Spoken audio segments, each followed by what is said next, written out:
Ladies and gentlemen, we're back again. The Coon Prairie Ramblers with guest Troy. Yes, we are. By popular or unpopular opinion. We got to get a handle for Troy. Well, we talked about that earlier. We'll come up with something. Not a nomenclature. Moniker? A moniker. Yeah. A moniker. What's your moniker? What's your handle, good buddy? Yeah. Well, you got a rodeo hat on, right? Yes, sir. Rodeo. Yes, sir. And he said he worked rodeo. Your mother were involved with rodeos. I'm never really quite sure how that worked, but we've actually sold stuff or what something. Actually, my uncles and I have been involved with them since they started. We've been in rodeo for over 35 years.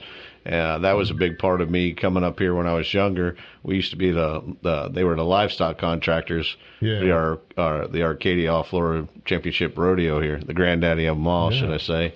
And so that was a big draw here too. We spent a lot of time up here, but through all that, my mom and I have been involved in one facet or the other, and she sells some cowboy hats and stuff like that, some really good stuff, and so that's how we got involved in it. We just keep going and going and going. Your mother is the busiest person I've ever met. I wish I had about half the energy that she has, and she's a go-getter, that's for sure. She's always running.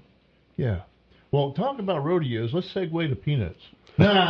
Peanuts, get your peanuts here. I got some peanuts here from the Circle K. Brother Mel. I advertised the Circle K. And how did you get at the Circle K? What led you there? What led me there? I was thirsty. Oh, I thought it was that other incident. Well, I got a flat tire while I was there. Flat tire. In fact, that flat tire is still there. You figured you might as well get him. I got to deal with that after the show here. That's right. But he brought in some boiled peanuts. I'm always I have a 15-year-old daughter, and she will devour this thing if I took it to her. This is like a cup of peanuts. That's a sample right there. That ain't no cup of peanuts. Yeah. I didn't realize they said you can buy a whole can. You can buy the can yourself and cook it. Well, most of those places they buy the brand says that peanut patch or whatever it is. Yeah. You can buy it by the gallon. All they do is put it in slow cookers and heat it up. Just heat it up. But what about the first guy that tried a peanut? I mean, who just come up with the idea of grabbing a root? I know who that was. It was Jimmy Carter. No, I don't think so. I think it goes back before him. Oh, before him. But but you had to crack it open first and see what was inside. But that's what I'm saying. They just pulled them up out of the ground and said, "Hey, let's chew on one of them." How did they discover it? Well, it must have been the Indians that discovered it or something. Well, how did they know it wasn't poisonous? You know what? Who was the first one to try one to see if they didn't die? When you are out in the woods. The village idiot. There you go. I told my wife the other day, she said, "What is this thing?" I said, "Taste it." I ain't going to taste it. It might be poison. I says, but when you're in the woods, I mean, that's how you decide if something's poison. You taste it. I mean, if your tongue falls off, then it's bad, No, but... Well, that's the whole thing about the guy. He had 3 wives die from eating poisonous mushrooms. Really? Yes. And his fourth... That's a little suspicious. No. And the fourth one, she died from a concussion because she wouldn't eat the mushrooms. Hey, yeah. I like that. But I'm pretty sure. Of course, you don't know if the peanut came from the United States or not. I mean, they're very popular here, and Jimmy Carter, made a living with it. He should have stuck with the peanuts, really. You're right. When he went to Washington, and dealt with a bunch of other kind of nuts up there. But it's possible these things may have come from China, because a lot of things come from China. Like the oranges came from China. Really? I did not know that. The mandarin oranges? Yeah. There you go. Maybe so. There's a tree there's a fruit tree, a loquat. It's also called a Chinese plum. Now the loquat trees are all over southern Florida. They're good. They're very good. I had about 4 of them in my yard at one time, and my wife would make loquat jelly out of them. Well, but they weren't from here. They were from China. Yeah. So I don't know where these peanuts. Somebody out there in Radio Land ought to research this for us while we're. If Casey was there, he'd be Googling it right now. That's right. Well, that's like me trying to tell my beautiful Italian wife that pasta came from China. Oh boy! You cannot tell an Italian that pasta came from China. Better not be close to her when you tell it. And pasta originally, in Italy, of course, it didn't come from. It did come from China, but it was a poor man's food. Pasta was. The rich people didn't eat pasta. in the old days. Yeah. Now everybody eats it. Mel came in today and threw his peanuts all over the table. I got a picture of that. Maybe he'll show that on the YouTube version of this. He had peanuts all over the place. Well, I just wanted to display my wares to you. Check, please. That was a great debate, too, that I go through with people. Everybody says, like, gator tastes like chicken and this tastes like chicken. But what if you ate the gator first? Yeah. Then everything would taste like gator. Everything would taste like gator. Yeah. It's ridiculous. Well, probably some, the real Floridian guys, what came first? Came first, the chicken or the alligator? There you go, chicken or the alligator. They both came out of eggs. That's right. But chicken tastes like chicken. Everything else tastes like everything else. I don't care what they say. Oh. It's just a catchphrase that's called on. Frog legs do not taste like chicken. Yeah.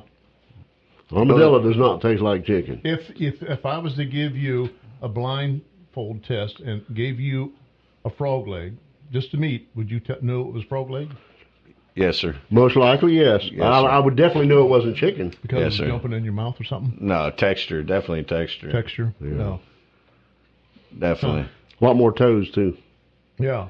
And they kind of curl on the end, too. That's right. Yeah. But here's the thing that I like to know. Now you pulled the peanut out of the ground. You got the guy to taste it. Now you name it. Why a peanut? Peanut. That's a good question. Uh-oh. That could go a lot of different directions. But they're, most likely they tasted it raw. Maybe they liked it, maybe they didn't, or whatever. And so we got to do something with this. Let's throw them in the fire and roast them, or let's boil them, or let's do something with them. And did a scientist name it? Is that a scientific name, or is that just a regular, country name? Then we had peanut butter invented by what's his name? Mr. Peanut? No, the scientist. What was his name? George Washington Carver. One of those guys. One of those guys. Yeah. He invented a bunch of things, including peanut butter. Yeah. Is he the one that invented the cotton gin? No, that was Eli Witt. Oh. Okay. And I was a history major in college. Boy. I was studying the other histories. Apparently, I'm making up your own. Yeah. See, I wonder if any fool went up and tried to eat some cotton when it was... Probably. Yeah, how did they know how did they know cotton would be good to make clothes out of? They probably tried it first and they said, this doesn't have much of a taste to it. They were sitting and playing around. They were sitting out there, trying to figure out what they was going to do with their life, what kind of a career they was going to have. And they pulled off some cotton, and they twirled it, just out of fun and thinking, right? They probably got the idea watching spiders.